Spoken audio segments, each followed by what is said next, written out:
தேவன் உங்களிடம் பேசும் இன்றைய வாக்குத்தத்தம். வெள்ளியும் என்னுடையது, பொன்னும் என்னுடையது என்று சேனைகளின் கர்த்தர் சொல்லுகிறார். ஆகாய் 2:8 இவ்வாறு கூறுகிறது. இரவு நேரத்தில் மின்மினி பூச்சிகள் ஜொலிப்பதை பார்த்திருப்பீர்கள். ஒரு சாதாரண மின்விளக்கு எரியும் போது அது ஒளியை விட வெப்பத்தை தான் அதிகமாக வெளியிடுகிறது. இதனால் அதிக ஆற்றல் வீணாகிறது.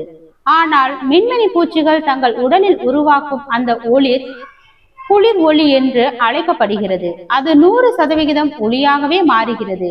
அங்கே ஒரு துளி வெப்பம் கூட வீணாவது இல்லை.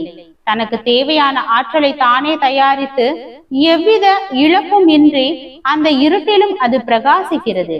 இன்று உங்கள் வாழ்க்கையிலும் என் லட்சியத்தை அடைய என்னிடம் போதிய வசதிகள் இல்லையே, பொருளாதார ரீதியாக நான் பலவீனமாக இருக்கிறேனே, என் உழைப்பு வீணாகிறதா என்று நீங்கள் கவலைப்படலாம். வெள்ளியும் பொன்னும் உங்களிடம் குறைவாக இருக்கலாம். வேதம் என்று உங்களுக்கு சொல்லும் ரகசியம், வெள்ளியும் என்னுடையது, பொன்னும் என்னுடையது. இந்த உலகத்தின் சகல செல்வங்களையும் படைத்தவர் உங்களுக்கு துணை நிற்கிறார்.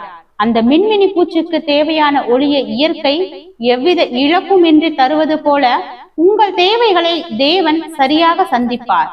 உங்களிடம் இருக்கும் சிறிய ஆதாரங்களை கொண்டு எவ்வித தடங்களுமின்றி உங்களை பிரகாசிக்க செய்வார். ஆதாரங்கள் இல்லை என்று கவலைப்படாதீர்கள்.